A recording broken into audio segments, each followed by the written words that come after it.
Hello, I'm Corey Stroman. Welcome to the Rochester Rising podcast, where we amplify the stories of entrepreneurs in Rochester, Minnesota. Thank you for spending some time with us today to learn more about small business and the culture of entrepreneurship in Rochester. We hope that you learned something today from a local entrepreneur that can help you with your own journey. Rochester Rising is part of Collider, a Rochester-based nonprofit that activates, connects, and empowers early-stage entrepreneurs in our community. You can learn more about Collider and how our organization can help accelerate and assist your entrepreneur journey at collider.mn. We release a podcast episode the second Wednesday of each month here at Rochester Rising, which you can find on the Collider website or wherever you best like to listen to your podcasts, including on YouTube.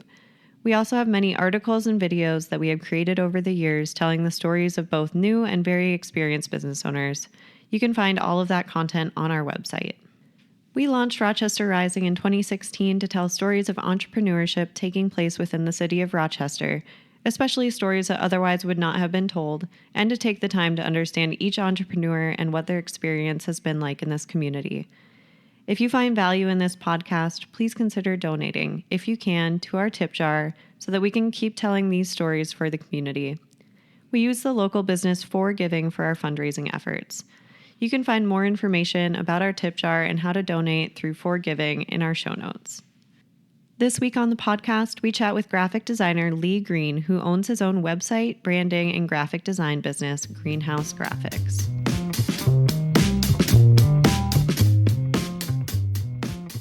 Well, thank you so much for being here with me today. It's exciting to have you on the show. Thank you for having me. I'm glad I could be a part of it, man. Yeah. Appreciate it. So, Awesome.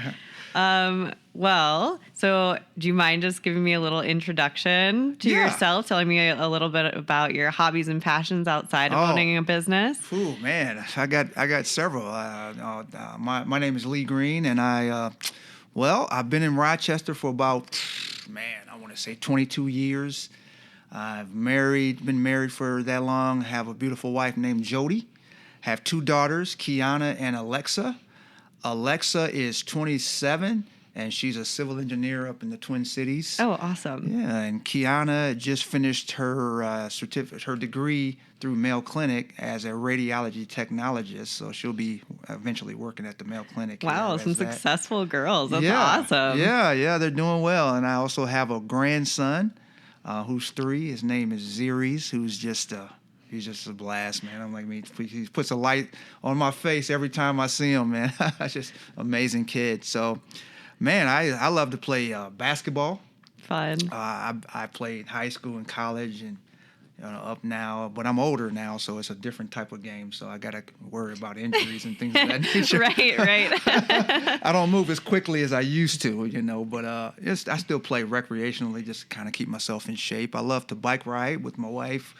I also like golf. I'm starting to get into it, kind of picking it up in my later years. So it's just a fun time to get out there. And I'm not good by any means, but but it is fun to be out there. Fair enough. We don't have to be good at all of our hobbies. Right. How about you? Any hobbies or? Yeah, definitely. So I'm a runner. I love to run. And then I am a voracious reader. So those are kind of two big things. My husband and I love to hike, and we have a basset hound. So getting outside with our pup is always fun. So Wow. Yeah. Basset hound. That's a cool dog. Oh, he's such a honey. We love him. Cool. He Very drools cool. a lot, but other than that, Yeah. he's great. That's awesome. Very cool. A runner, huh? So you run here? I do, yeah. Fun Working on training for my second marathon. So wow. Yeah. Wow, so. Marathon runner, man. That sounds exhausting, but okay. It is. I've chosen my battle, and that's it. Right. And a reader too, huh? So yes. You read too, huh? Wow. Yeah. What's the latest thing you're reading?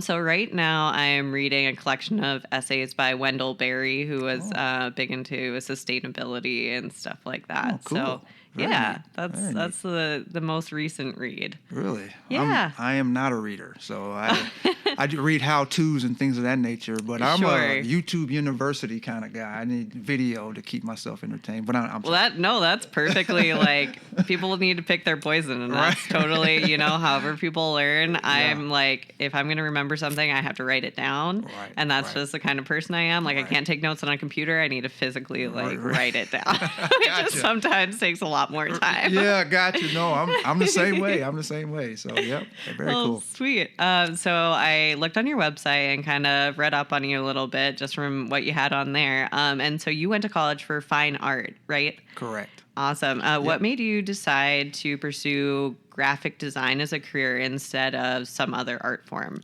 That's a good question.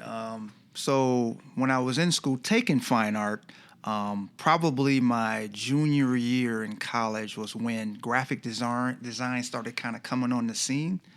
And I felt like I was kind of good at computers at that time. I was like, I like computers, I liked the direction that it was going in at that time. And I felt like, man, I could probably mix this fine art passion and this design and this computer passion that I have together with graphic design. So it felt like a natural fit for me at that time. But again, it was just coming on the scene, so I didn't really know what type of jobs you can get into. So it was just kind of new. Some colleges had already implemented graphic design as a degree, but the college I was at did not have it as a degree available at the time. But funny, a year after I graduated, they implemented it. So of course, yeah, go exactly. figure. Now you offer it after I left. So that's kind of how I kind of got into it. So sure, it's a good fit. Did you always kind of know that you wanted to start your own business, or did you kind of think you were going to work under other people? I did not see a business being something I wanted to do when I came into the field. I just wanted to get into the field, and that was kind of my direction. Like, I want to be a graphic designer and eventually be an art director or something of that nature. So this kind of evolved a little later in the career. Probably 5 years ago was when I decided to go out on my own and start my own business. And it kind of it's kind of not really something like I said, wanted to do. Sure. It just kind of evolved into that. Yeah. So anyway, so that's kind of how it went, but that's kind of how it started. But yeah, totally. Yeah, I guess tell me a little bit about your trajectory. Like, what brought you to Rochester? What made you decide to settle here and then eventually open a business here? Yeah. That's a good question. So what brought us here was basically my wife. She got a job straight out of college. Mayo Clinic offered her a job straight out of college. Oh, awesome. We're from Iowa, so okay. I went to school in her hometown. Lamar's, Iowa, is where she's from. But as soon as college was over, she got a job here, and we decided to move up here, which was what brought us to Rochester. And shortly after we got here is when I started to get into my field of graphic design and that sort of thing. And again, it was kind of one of those things that evolved. I worked at a company called the Professional Skaters Association for a number of years as an art director. Okay. I was there for about 15 years. And what happened was each coach, the Professional Skaters Association is a figure skating organization for coaches. Okay. So basically they train and accreditate coaches on all different levels and ratings and rankings. So it's like a little university for coaches. But each coach, there's probably 6,000 to 10,000 coaches. Each coach is basically a walking business because they all want to be branded a separate way. They all want to be, just have their own unique feel and look. Totally. Private lessons and things. So I started branding. These coaches started figuring me out, and I started branding each coach. They were coming to me, famous coaches, and then famous skaters, Michelle Kwan and Sasha Cohen. Seriously, that's awesome. Yeah, that's amazing. And famous coaches like Frank Carroll and all these, these upper level coaches started knowing who I was, and I started branding some of these people, man. I didn't brand Sasha Cohen or anything like that. No, that's okay. I started, I was meeting a lot of these people, and then all of a sudden I started meeting these advertisers and sponsors and things of that nature. Buddy Lee Jump Ropes is a multimillionaire out of Virginia who I brand from the ground up.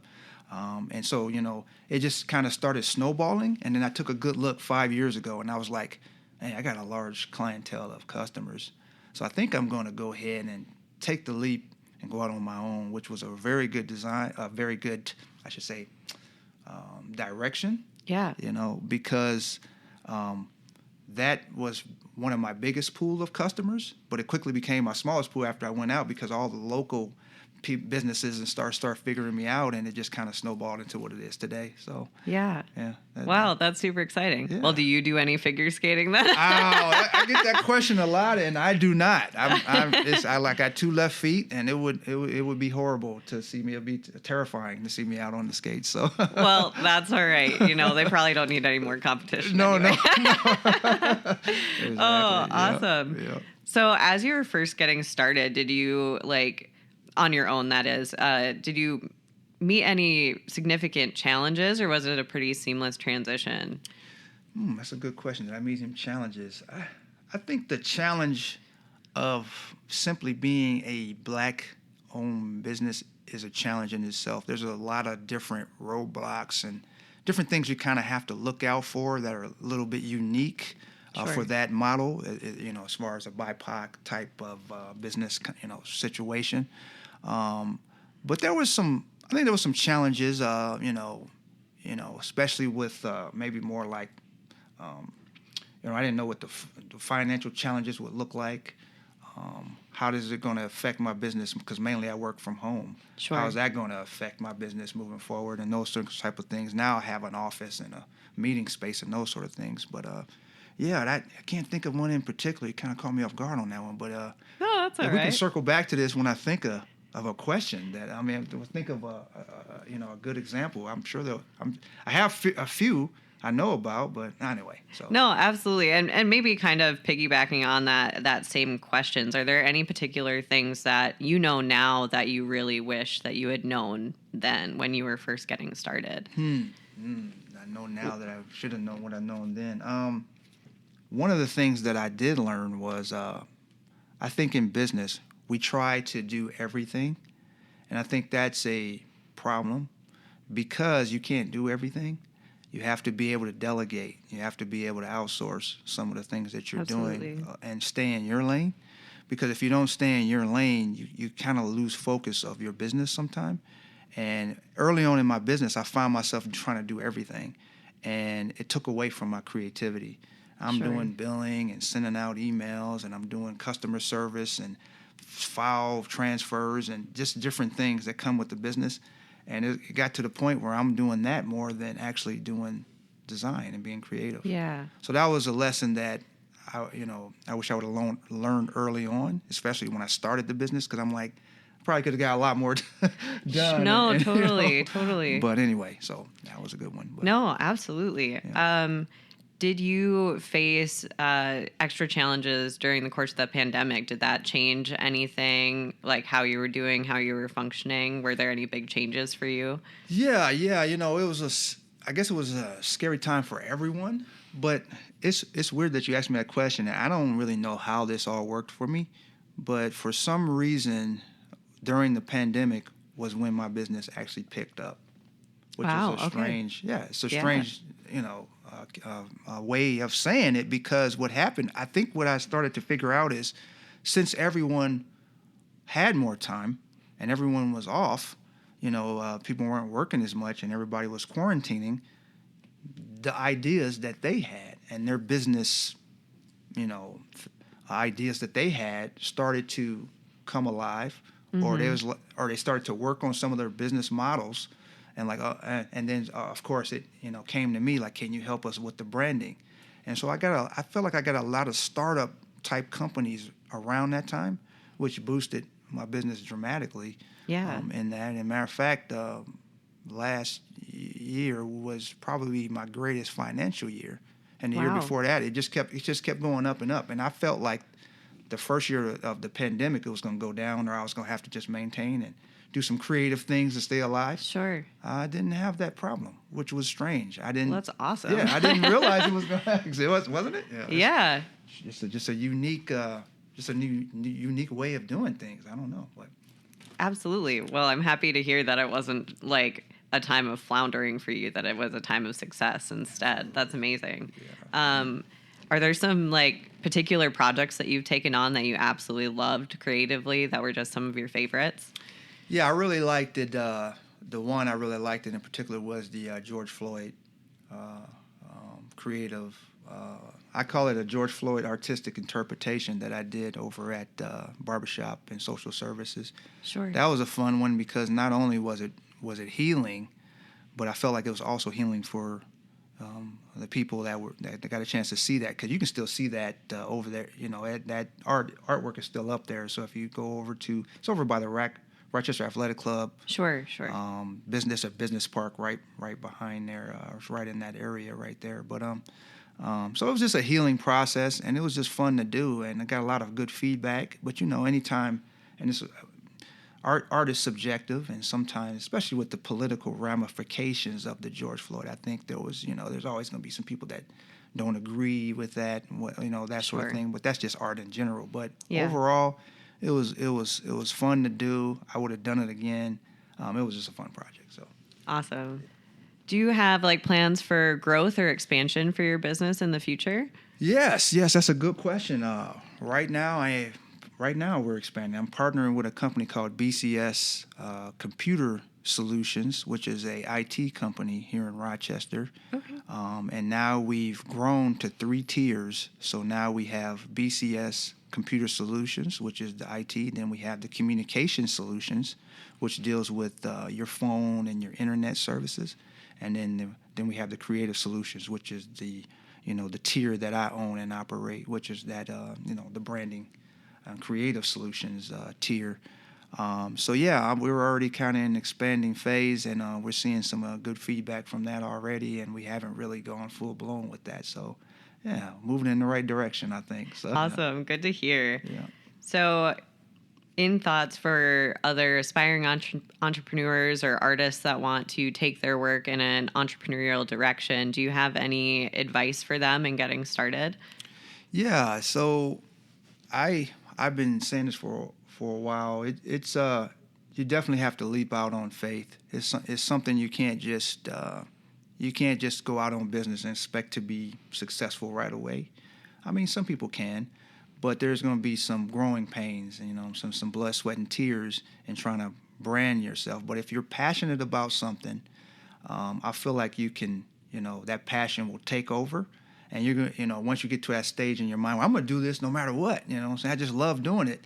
Eventually, success will start to show its head. Does that make sense? Yeah. It'll start to come alive. And sometimes I think I've been telling people this too, is we need to redefine what success looks like. A lot of people think success is, getting the big house and the fancy car and that sort of thing. For me, success was mainly about freedom, having the freedom to pick my own customers, having the freedom to set my own hours, just having the freedoms to do all of these things was success to me. Yeah. And I feel like that's a really important part for people starting business. What does success look like to you? So first you have to kind of find out what that is, and then build from that what you want your business model to look like. Absolutely. Yeah. Absolutely. Yeah. All right. Yeah, good. Well, thank you so much. Well, this I'm was glad. awesome. Thanks so much for chatting with me. Oh, man, it's been a pleasure. Thank you for having me. This has been fun. I've always been a fan of what Collider is doing with businesses and entrepreneurs, so I had to jump on this. So. Well, we appreciate that. Thanks a lot. You bet.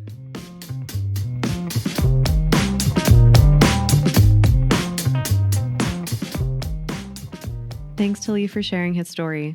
You can learn more about Greenhouse Graphics by checking out the links in our show notes. Thanks so much for tuning into the podcast today. If you know an entrepreneur who would benefit from the conversation, please share this podcast with them so they can benefit from the experience of other business owners in the community.